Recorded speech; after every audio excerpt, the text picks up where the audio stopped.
En esta radioemisora presentamos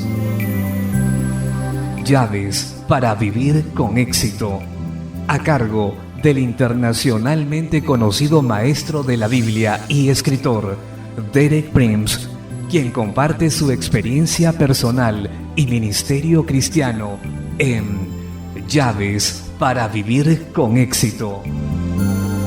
Bienvenidos.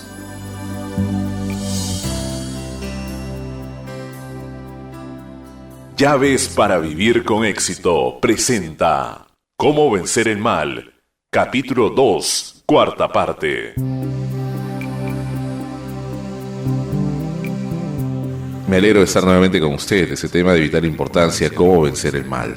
En los estudios previos de esta semana hemos llegado a ver cómo cristianos estamos participando de un tremendo conflicto que abarca a todo el universo desde el cielo hasta la tierra. Es el conflicto entre Dios y las fuerzas del bien, de un lado, y del otro Satanás y las fuerzas del mal.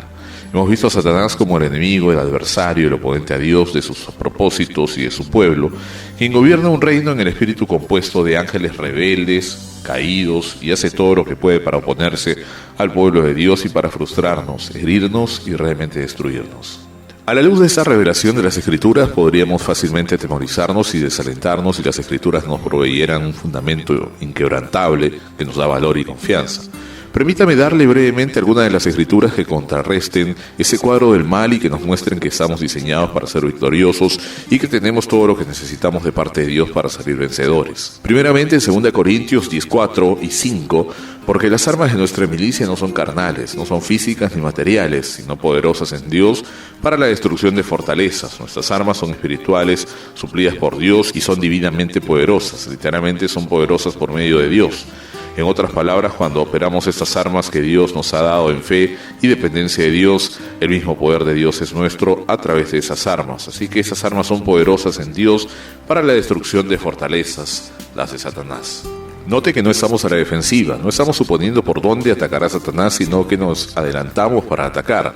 Atacamos las fortalezas de Satanás para destruirlas con estas armas espirituales de las que hemos estado hablando. Y Pablo continúa en el siguiente versículo, derribando argumentos y toda altivez que se levanta contra el conocimiento de Dios, todo lo que se opone al conocimiento de Dios, al propósito de Dios y al pueblo de Dios. Donde quiera que Satanás haya erigido una fortaleza, es nuestra responsabilidad en Dios de salir contra esas cosas y destruirlas con las armas que Dios nos ha dado. No debemos quedarnos pasivos, no debemos estar a la defensiva. Tenemos que darnos cuenta de lo que somos en Dios, con lo que Dios nos ha suplido y atacar con fe. Tal vez usted diga que es tan débil o tan indigno. Bueno, tenga cuidado cómo usa esas palabras, porque a veces es el diablo que pone esas ideas en su mente.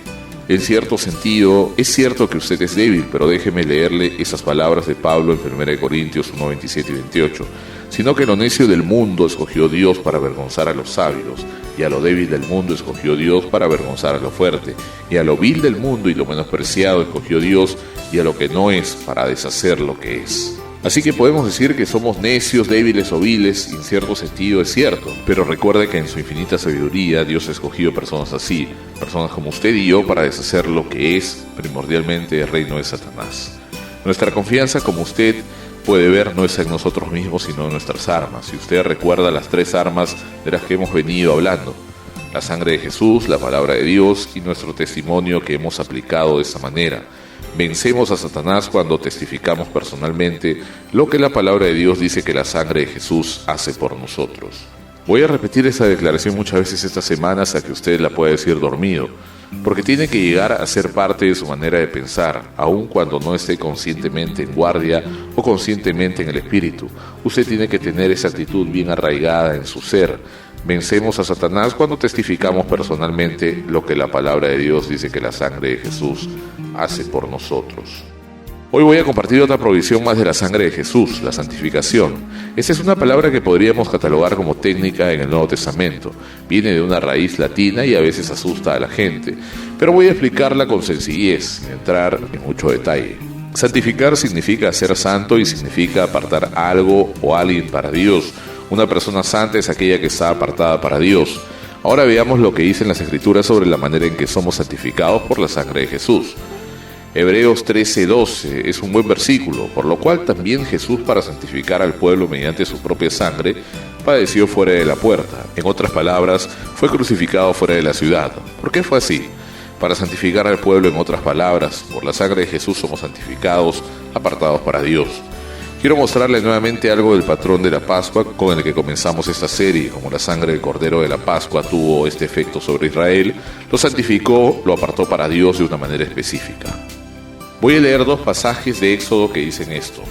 Primero, Éxodo 11, versículos 4 al 7, dijo pues Moisés: Jehová ha dicho así a la medianoche: yo saldré por el medio de Egipto y morirá todo primogénito en tierra de Egipto, desde el primogénito de Faraón, que se sienta en su trono, hasta el primogénito de la sierva que está tras el molino, y todo primogénito de las bestias. Y habrá gran clamor por toda la tierra de Egipto, cual nunca hubo, ni jamás habrá. Pero contra todos los hijos de Israel, desde el hombre hasta la bestia, ni un perro moverá su lengua, para que sepáis que Jehová hace diferencia entre los egipcios y los israelitas. Esa es la frase clave: el Señor hace la diferencia entre los suyos y los que no son suyos, para que la ira y el juicio caiga sobre los que no son suyos. Pero el pueblo de Dios está tan protegido que ni siquiera los perros le ladrarán. Y también vemos que la base de esa distinción, de esa separación, era la sangre del Cordero de la Pascua.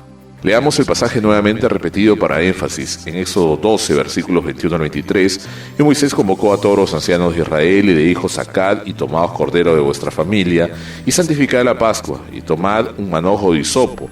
Recuerde que el hisopo es nuestro testimonio que transfiere la sangre al lugar de la necesidad, y mojadlo en la sangre que estará en un lebrillo, y untad el dintel y los 2 postes con la sangre que estará en el lebrillo, y ninguno de vosotros salga de las puertas de su casa hasta la mañana.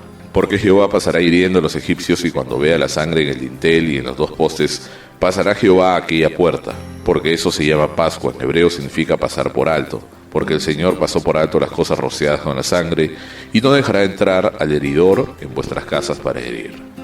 Ve usted que la diferencia entre Israel y Egipto radicaba en la sangre del cordero cuando era visible en el exterior de sus casas.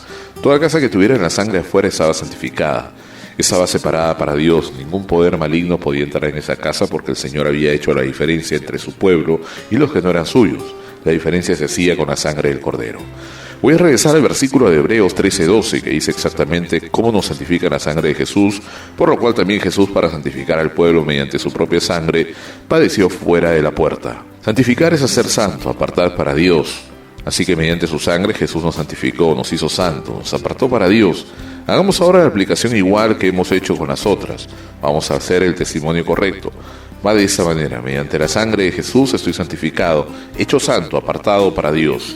Quiero que repita lo mismo conmigo para su bien y bendición. Yo no quiero tener todas las bendiciones solamente, sino que quiero compartirlas con usted, querido oyente. Yo estoy recibiendo gran bendición. También quiero que usted sea bendecido.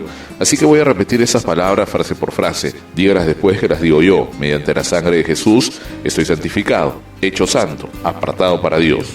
¿Por qué no lo dice una vez más? Estoy seguro que muchos tienen serios problemas pensando que nunca serán santos. No importa cuánto traten, pues tome el hisopo de su testimonio, sumérjalo en la sangre y la sangre se encargará de la tarea.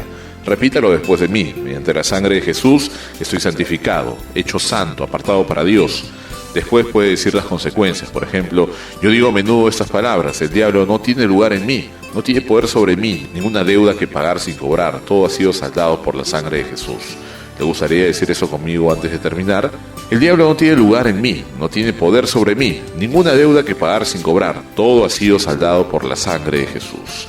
Bien, nuestro tiempo de hoy terminó. Regresaré mañana a la misma hora para hablar de otra maravillosa provisión que tenemos en la sangre de Jesús.